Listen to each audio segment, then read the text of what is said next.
এদিকে জগন্নাথ বিশ্ববিদ্যালয়ের পর এবার পুরান ঢাকার বকশীবাজারের আলিয়া মাদ্রাসার সামনে ছাত্রদল শিবিরের মধ্যে দফায় দফায় সংঘর্ষ হয়েছে। আহত হয়েছেন শতাধিক। সেখানকার সবশেষ খবর জানাতে সরাসরি যুক্ত হচ্ছেন সহকর্মী শাহরিয়ার জামান দীপ। দীপ, এই মুহূর্তে পরিস্থিতি কেমন দেখছেন?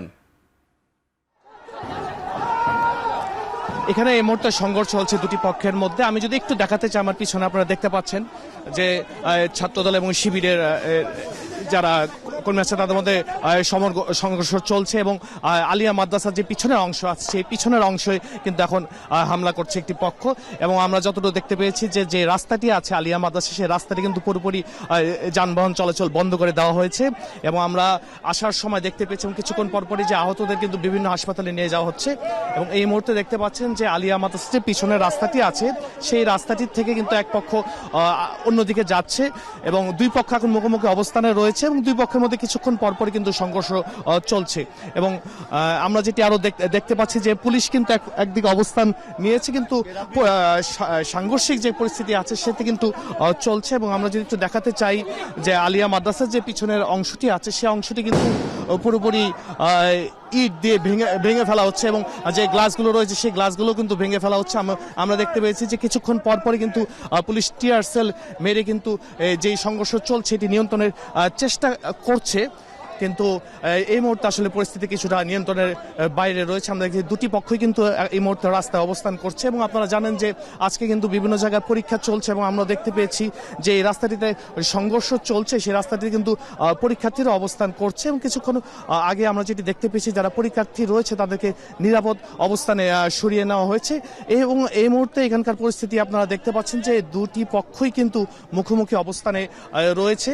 এবং একটু সামনের দিকে যদি আমি আপনাদেরকে দেখাতে চাই, অপর পক্ষে এখন আমরা যে পাশে রয়েছি তার বিপরীত পাশে কিন্তু পুলিশ অবস্থান করছে এবং তারা চেষ্টা করছে যে সাংঘর্ষিক পরিস্থিতি রয়েছে সেই পরিস্থিতিটাকে নিয়ন্ত্রণে আনার জন্য। এবং আমি যদি একটু দেখাতে চাই আপনাদেরকে যে আলিয়া মাদ্রাসার যে পিছনের অংশ রয়েছে সেই পিছনের অংশটির অবস্থা, এবং একটু জানিয়ে রাখতে চাই যে আমরা যতটুকু জানতে পেরেছি এখন পর্যন্ত যে হল দখলকে কেন্দ্র করে কিন্তু এই সংঘর্ষটি শুরু হয়েছে। এবং এই মুহূর্তে যদি বলতে পারি যে ঢাকা শহরের বেশ কয়েকটি জায়গায় কিন্তু সংঘর্ষ চলছে এবং সবশেষ যে তথ্যটি আমাদের কাছে রয়েছে যে সায়েন্স ল্যাবরেটরি মোড়ে কিন্তু ছাত্রদল এবং শিবিরের সংঘর্ষ চলছে। এবং এখানে আমরা যেটি দেখতে পেয়েছি কিছুক্ষণ আগে এই ছাত্রদলের যারা নেতাকর্মী রয়েছে তাদের উপর শিবির হামলা চালায় এবং তাদের বেশ কয়েকজনকে আহত করে এখানে যারা আছে তারা বলছে। এবং পরবর্তীতে আসলে ছাত্রদল কিন্তু রাজপথে অবস্থান নেয়। এবং এই মুহূর্তে যদি বলতে পারি একপাশে ছাত্রদলের নেতাকর্মীরা অবস্থান করছে, অপর পাশে পুলিশ অংশগ্রহণ করছে দুপক্ষের মাঝখানে। এবং পুলিশের পক্ষ থেকে কিন্তু ব্যাপক প্রস্তুতি গ্রহণ করা হয়েছে এবং তারা চেষ্টা করছে যে সাংঘর্ষিক পরিস্থিতি রয়েছে সেই পরিস্থিতিটাকে যাতে নিয়ন্ত্রণের মধ্যে আনা যায়। এবং এই মুহূর্তে এখানকার পরিস্থিতি আসলে সত্যি উত্তপ্ত অবস্থায় রয়েছে। এবং যদি বলি যে যানবাহন চলাচল কিন্তু পুরোপুরি বন্ধ রয়েছে এই রাস্তাটির মধ্যে, অর্থাৎ বকশীবাজার মোড় থেকে কিন্তু পুরো জায়গাটিতে যানবাহন চলাচল বন্ধ করে দেওয়া হয়েছে। এবং আপনারা দেখতে পাচ্ছেন যে আলিয়া মাদ্রাসার একটি হলের ভিতরে কিন্তু প্রবেশ করেছে। সেই হলের মধ্যে এখন এই মুহূর্তে ভাঙচুর করছে। এবং আমরা যেটি এখানকার যারা রয়েছে তাদের সাথে কথা বলেছি, তারা বলেছে যে আলিয়া মাদ্রাসার একদল শিক্ষার্থী প্রথমে ছাত্রদলের যারা রয়েছে তাদের উপর হামলা করে পরবর্তীতে তারা রাস্তায় নেমে আসে। এবং এই মুহূর্তে কিন্তু আলিয়া মাদ্রাসার যে বিভিন্ন হল আছে সেই হলে অবস্থান গ্রহণ করেছে ছাত্রদলের নেতাকর্মীরা এবং তারা কিন্তু আমরা দেখতে পাচ্ছি যে হলের ভিতরে যাচ্ছে। তবে এই মুহূর্তে শিবিরের যারা রয়েছে তারা কিন্তু কিছুটা দূরে সরে গিয়েছে এবং আমরা যেটি দেখতে পেয়েছি যে বেশ কয়েকজন কিন্তু আহত হয়েছে, তাদেরকে স্থানীয় যে হাসপাতাল আছে সেই হাসপাতালগুলোতে চিকিৎসা দেওয়া হচ্ছে।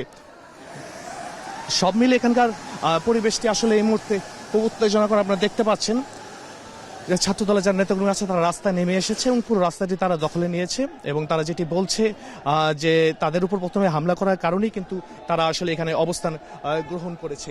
আমরা দেখতে পাচ্ছি যে আইন শৃঙ্খলা বাহিনী এর যারা সদস্য রয়েছে তারাও কিন্তু এখানে অবস্থান করছে এবং তারা টিয়ার সেল মেরে কিন্তু এখানকার যে পরিস্থিতি আছে পরিস্থিতি ঠান্ডা করার চেষ্টা করছে। এবং তারা আসলে দুটি পক্ষের মাঝখানে অবস্থান নিয়েছে, অর্থাৎ দুপক্ষ যাতে সংঘর্ষে জড়াতে না পারে সেই বিষয়টি তারা দেখছে। আমি যদি একটু দেখাতে চাই আরেক পাশে আপনারা দেখবেন যে যেখানে আসলে আইন শৃঙ্খলা বাহিনী অবস্থান করছে তারা চেষ্টা করছে যে দুটি পক্ষে যে সংঘর্ষ চলছে এটি যত তাড়াতাড়ি আসলে নিয়ন্ত্রণে আনা যায়। আমরা দেখছি যে কিছুক্ষণ পরপরই আসলে তারা টিয়ার সেল মেরে এই জায়গাটি আছে দুটি পক্ষকে আলাদা করার চেষ্টা করছে। আমরা একটু এখন নিয়ে যেতে চাই আপনাদেরকে আরেকটি প্রান্তের দিকে আমরা যাচ্ছি, যেখানে আসলে ছাত্র শিবিরের নেতাকর্মীরা অবস্থান করছে এবং এখানে দেখতে পাচ্ছি বিপুল পরিমাণ আইনশৃঙ্খলা বাহিনীর সদস্যরা কিন্তু অবস্থান করছে। আমরা যেটা সবশেষ তথ্য পেয়েছি যে 1 ঘন্টা ধরে এই সংঘর্ষ চলছে এবং যতটুকু আমরা জানতে পেরেছি যে সিট দখলকে কেন্দ্র করে আসলে এই বকশীবাজার থেকে যুক্ত হয়েছিলেন সহকর্মী শাহরিয়ার জামান দীপ।